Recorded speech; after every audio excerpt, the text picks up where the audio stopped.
রমজান রমজান রমজান তোহফায়ে রমজান। আলহামদুলিল্লাহি রাব্বিল আলামিন আসসালাতু ওয়াসসালামু আলা সাইয়্যিদিল মুরসালিন আম্মা বা'দু ফাউযু বিল্লাহি মিনাশ শাইতানির রাজীম বিসমিল্লাহির রহমানির রহিম আসসালাতু ওয়াসসালামু আলাইকা ইয়া রাসূলুল্লাহ ওয়া আলা আলিকা ওয়া আসহাবিকা ইয়া হাবিবাল্লাহ আসসালাতু ওয়াসসালামু আলাইকা ইয়া নবিয়াল্লাহ ওয়া আলা আলিকা ওয়া আসহাবিকা ইয়া নূরাল্লাহ। মাদানী চ্যানেলের দর্শক শ্রোতা আরও একবার উপস্থিত হয়েছি তোহফায়ে রমজান এই অনুষ্ঠান নিয়ে। যে যেখান থেকে আমাদের অনুষ্ঠান দেখছেন সকল দর্শককে জানাই আন্তরিক মোবারকবাদ। আল্লাহ পাকের সর্বশেষ নবী সাল্লাল্লাহু তাআলা আলাইহি ওয়াসাল্লাম ইরশাদ করেন, যে ব্যক্তি আমার উপর একবার দুরূদ শরীফ পাঠ করবে আল্লাহ পাক তার প্রতি 10টি রহমত অবতীর্ণ করেন এবং একজন ফেরেশতা সেই দুরূদ শরীফ আমার নিকট পৌঁছানোর জন্য নিযুক্ত রয়েছেন। সাল্লু আলাল হাবিব সাল্লাল্লাহু তাআলা আলা মুহাম্মদ সাল্লাল্লাহু তাআলা আলাইহি ওয়াসাল্লাম। আজ এই অনুষ্ঠানের বিষয় দর্শক শ্রোতা জাহান্নামের আযাব। জান্নাত যেভাবে আমরা জানি শুনি, জাহান্নামের ব্যাপারেও কিন্তু আমাদের ধারণা রয়েছে। আর বারবার যখন আমরা জাহান্নামের আযাবের কথা শুনব তখন সেই আযাব থেকে বাঁচার জন্য আমরা চেষ্টাও করব। বারবার শোনাতে ওই কাজের প্রতি মনোযোগী হয় মানুষ এবং যেটা করণীয় সেটা করার ব্যাপারে আগ্রহ বাড়ে, আর যেটা বর্জনীয় সেটা বর্জন করার ব্যাপারেও মানুষের আগ্রহ বাড়ে।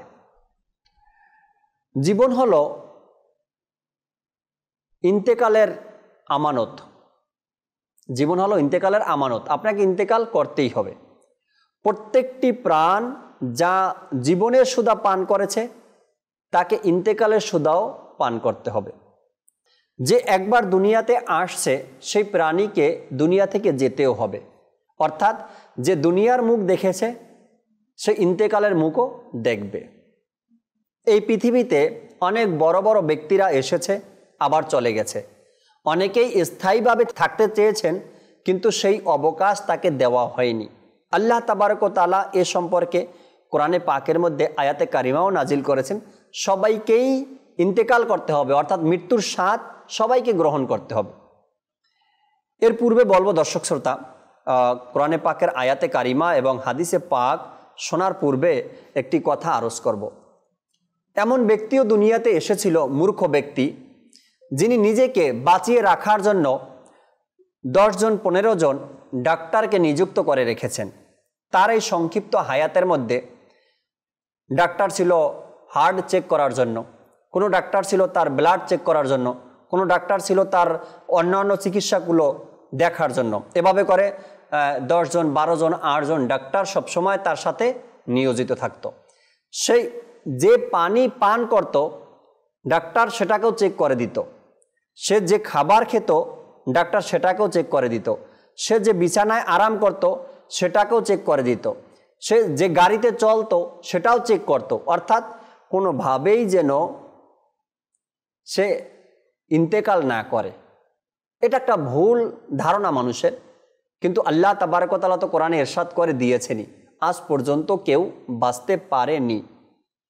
শেষ পর্যন্ত সেই লোকটা 50 বছরও বাঁচতে পারল না।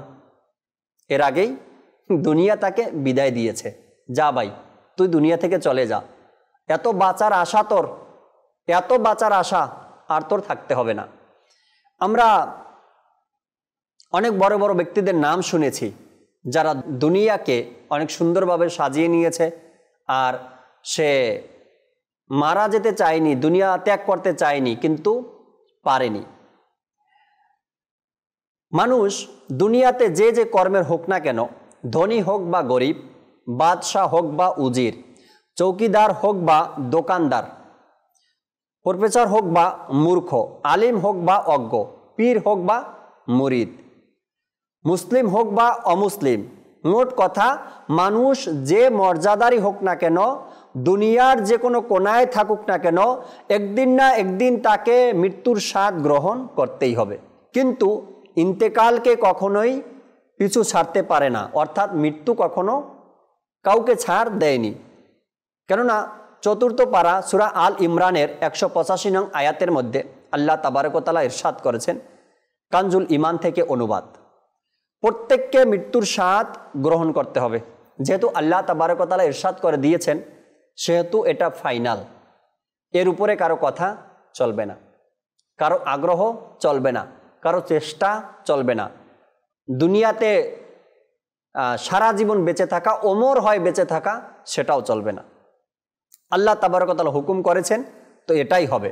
তাফসিরের মধ্যে রয়েছে, মুফতি আহমদ ইয়ার খান রাহমাতুল্লাহি তাআলা আলাইহি এই আয়াতে মোবারকার ব্যাখ্যায় আলোচনা করেন, মানুষ হোক বা জিন অথবা ফেরেশতা, আল্লাহ পাক ব্যতীত সবার কাছেই মৃত্যুর দূত আসবে আর ধ্বংস হয়ে যাবে সব কিছু। প্রত্যেক জিনিসই হলো ধ্বংসশীল। আল্লাহ তাবারক ওয়া তাআলা সূরা নিসার ৭৮ নম্বর আয়াতের মধ্যে ইরশাদ করেন, কানজুল ঈমান থেকে অনুবাদ, তোমরা যেখানেই থাকো না কেন, মৃত্যু তোমাদেরকে পেয়ে বসবে, যদিও সুদূর দুর্গসমূহ অবস্থান করো। যেখানে তোমরা অবস্থান করো না কেন, মৃত্যুর স্বাদ তোমাদেরকে গ্রহণ করতে হবে, আর মৃত্যুর আজরাইল অর্থাৎ মৃত্যুর ফেরেশতা আজরাইল তোমাদের কাছে পৌঁছে যাবে। বনি ইসরাইলের জমানার অনেক ঘটনা আমরা শুনি যে তাদের আযাব কেমন হয়েছে, জাহান্নামের আযাব কতটা তাদেরকে ভোগ করতে হয়েছে। বিভিন্নভাবে আমরা জাহান্নামের কথা বনি ইসরাইলের জমানায় শুনে এসেছি। আর আমাদের মধ্যেও সেই জাহান্নামের ভয়, সেই আযাবের ভয় আমাদের মধ্যেও রয়েছে। দর্শক শ্রোতা, নেই এমনটা না, জাহান্নামের ভয় আমাদের মাঝে আছে বিধেই তো মানুষ আজ ইবাদতের প্রতি আগ্রহ, ইবাদত করছে। বনি ইসরাইলের জমানার একটি ঘটনা আপনাদেরকে শোনাবো ইনশাআল্লাহ তাআলা আজকের অনুষ্ঠানে, হয়তো বা এ থেকেও আমাদের ভয় চলে আসবে। বনি ইসরাইলের এক ব্যক্তি যে খুবই ইবাদতকারী ছিল, তিনি রাতে আল্লাহ তাআলার ইবাদতে মগ্ন থাকতেন, আর দিনে ঘুরে ফিরে কিছু জিনিস লোকদের কাছে বিক্রি করতেন। তিনি অধিক সময় নফসের হিসাব করতে গিয়ে বলেন, হে নফস, আল্লাহ তাআলাকে ভয় করো। একদিন তিনি যথা নিয়মে রুজির অন্বেষণে ঘর থেকে বের হলেন, আর চলতে চলতে একজন ধনীর বাড়ির দরজায় পৌঁছালেন এবং নিজের জিনিসগুলো বিক্রি করার জন্য উঁচু আওয়াজ দিলেন। অর্থাৎ ফেরিওয়ালা আমরা দেখি, ফেরিওয়ালা বাড়ির সামনে গিয়ে আওয়াজ উঁচু করে, জোরে ডাকাডাকি করে, লাগবে কি না, আমার কাছে এই জিনিসগুলো আছে। তো সেও নিজের জিনিসগুলো বিক্রি করার জন্য উঁচু আওয়াজে চিৎকার করতে লাগলো। ওই দিন ওই ধনী ব্যক্তির স্ত্রী যখন ওই সুন্দর ব্যক্তিকে দরজার নিকটে দেখতে পেল, তখন তার উপর আসক্ত হয়ে পড়লেন আর ওনাকে বাহানা দিয়ে ঘরের ভিতরে, মহলের ভিতরে ঢুকালেন। তারপর ওনাকে বলল, হে ব্যবসায়ী, আমার মন তোমার প্রতি দুর্বল হয়ে গেছে, আমার কাছে অনেক সম্পদ রয়েছে এবং ঝাঁকজমক পোশাক রয়েছে, তুমি এই কাজ ছেড়ে দাও, আমি তোমাকে রেশমি পোশাক এবং অনেক সম্পদ দিব। এই প্রস্তাব শুনে ওনার নফস ওই মহিলার প্রতি ঝুঁকতে লাগলো, কিন্তু তিনি তাড়াতাড়ি পূর্বের অভ্যাস অনুসারে নফসকে উদ্দেশ্য করে বললেন, হে নফস, আল্লাহ তাআলাকে ভয় করো। অতঃপর ওই মহিলাকে জবাব দিলেন, আমার ভিতর আল্লাহ তাআলার ভয় রয়েছে। ওই মহিলা বলতে লাগলো, তুমি আমার ইচ্ছা পূরণ না করে যেতে পারবে না। মহিলা ভয় দেখাতে লাগলো, আমার ইচ্ছা পূরণ না করে যেতে পারবে না। তিনি পুনরায় বললেন, হে নফস, আল্লাহকে ভয় করো। আর সেখান থেকে মুক্তি পাবার জন্য চিন্তা করতে লাগলো কিভাবে ওই মহিলা থেকে মুক্তি পাওয়া যায়। পরিশেষে তিনি ওই মহিলাকে বললেন, আমাকে একটু সুযোগ দাও, আমি অজু করে 2 রাকাত নামাজ আদায় করব। অনুমতি পাবার পর তিনি অজু করলেন আর ছাদে উঠে গেলেন। সেখানে তিনি 2 রাকাত নামাজ আদায় করার পর ছাদ থেকে নিচে তাকালেন, যেটার দূরত্ব প্রায় 20 গজ ছিল, অর্থাৎ ছাদের উপর থেকে নিচের দূরত্ব 20 গজ ছিল। আর আকাশের দিকে অসহায় হয়ে তাকালেন আর বলতে লাগলেন, হে আমার রব, আমি বহুকাল ধরে তোমার ইবাদতে ব্যস্ত ছিলাম, আমাকে এই বিপদ থেকে রক্ষা করো, আমি বড় বিপদে পড়ে গেছি, এমন বিপদ আর কখনো আমার কাছে আসেনি। এটা বলে তিনি ছাদ থেকে লাফ দিলেন। আল্লাহ তাআলা হযরত সাইয়েদনা জিবরাইল আলাইহিস সালাতু ওয়াস সালামকে আদেশ দিলেন, যাও আমার বান্দা জমিনে পৌঁছাবার আগে তাকে রক্ষা করো। একজন ব্যক্তি আল্লাহ তাআলার ভয়ে গুনাহ থেকে বাঁচার জন্য চেষ্টা করছে, ছাদ থেকে সে লাফ দিয়েছে যাতে করে গুনাহের কাজে লিপ্ত হতে না হয়। আল্লাহ তাবারক ওয়া তাআলা তাকে কিভাবে বাঁচালেন?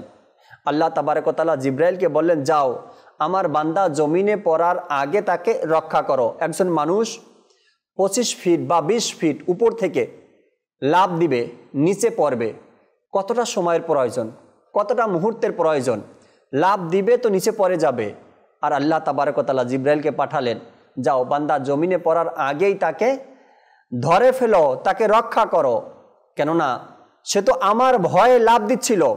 হযরত জিবরাইল আলাইহিস সালাতু ওয়াস সালাম খুব দ্রুত এসে ওই ব্যক্তিকে ধরে ফেললেন আর খুব আরামেই জমিনে বসিয়ে দিলেন। মাদানী চ্যানেলের দর্শক শ্রোতা, আল্লাহ তাআলার ভয় কেমন ছিল, জাহান্নামের আযাব থেকে কতটা ভয় তারা পেয়েছেন। আসুন এবার আমরা জানি আল্লাহ তাআলা কোরআনে পাকে ঈমানদারদের ব্যাপারে, সৎকর্ম যারা করে তাদের ব্যাপারে আল্লাহ তাআলা কোরআনে পাকে কি বলেছেন।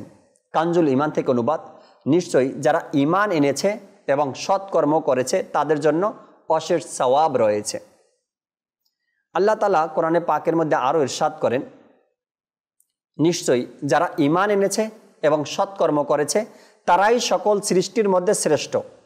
তাদের প্রতিদান তাদের প্রতিপালকের নিকট বসবাস করার বাগান, যার নিচে নহরসমূহ প্রবাহিত, সেগুলোর মধ্যে সদা সর্বদা থাকবে। আল্লাহ তাদের উপর সন্তুষ্ট এবং তারা তার উপরে সন্তুষ্ট। আল্লাহ তাবারক ওয়া তাআলা আরও ইরশাদ করেন, নিশ্চয়ই সৎকর্ম সমূহ অসৎকর্ম সমূহকে মিটিয়ে দেয়। দর্শক শ্রোতা, আল্লাহ তাবারক ওয়া তাআলা যাকে পাকড়াও করবেন, যাকে আযাব দিবেন, সে রক্ষা পাবে না। আল্লাহ তাআলার আযাব খুব ভয়ঙ্কর, জাহান্নামের আযাব খুব ভয়ঙ্কর। সেই আযাব সহ্য করার মতো কোনো ব্যক্তি নেই, কোনো মানুষ নেই সেই আযাব সহ্য করার মতো। আর আল্লাহ তাবারক ওয়া তাআলা যাকে দয়া করবেন, আল্লাহ তাআলা যাকে দয়া করবেন তার উপর দয়াই দয়া হয়ে যাবে, দয়াই দয়া হয়ে যাবে। এই জন্য আমাদের উচিত জাহান্নামের গর্ত দেখার আগে যেন আমরা তওবা করে নিই, জাহান্নামের আযাবে গ্রেপ্তার হওয়ার আগে যেন আমরা তওবা করে নিই।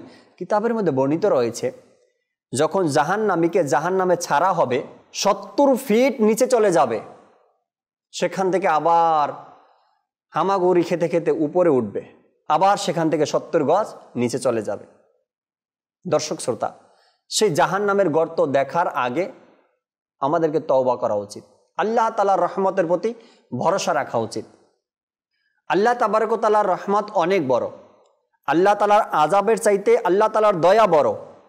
যেমন আমরা একটা ঘটনা প্রায় সময় শ্রবণ করি, ওই ঘটনা শোনার আগে আমরা একটি আয়াতে কারিমা তর্জমা শুনি। আল্লাহ তাআলা ইরশাদ করেন, হে ঈমানদারগণ, আল্লাহকে ভয় করো এবং প্রত্যেকের দেখা উচিত যে আগামীকালের জন্য সে কি প্রেরণ করছে। আল্লাহ তাবারক ওয়া তাআলা বলেন, আল্লাহকে ভয় করো। বনি ইসরাইলের জমানার সেই ঘটনা, বৃষ্টি হচ্ছে না, বৃষ্টি হচ্ছে না। বনি ইসরাইলের নবী সবাইকে নিয়ে এক মরুভূমিতে উপস্থিত হলেন আর বললেন, দোয়া করতে লাগলেন, আল্লাহ বৃষ্টির খুব দরকার, অভাব অনটন লেগে আছে, ফসল হচ্ছে না। আল্লাহ তাবারক ওয়া তাআলা ঘোষণা করলেন, হে আমার নবী, আপনার সাথে যারা উপস্থিত হয়েছে তাদের মধ্যে এমন একজন গুনাহগার ব্যক্তি রয়েছে, সে সারা জীবন গুনাহই করেছে। আপনি এলান করেন সেজন্য এখান থেকে বের হয়ে যায়, সে থাকার কারণে আপনার দোয়া কবুল হচ্ছে না। আমার বলার উদ্দেশ্য, আল্লাহ তাআলার দয়া, আল্লাহ তাআলার রহমত কেমন। যখন এই ঘোষণা আসলো আল্লাহ তাআলার পক্ষ থেকে, বনি ইসরাইলের নবী ঘোষণা দিলেন, গুনাহগার ব্যক্তি যে আছেন বের হয়ে যান, আপনার কারণেই আল্লাহ তাআলা বৃষ্টি দিচ্ছেন না।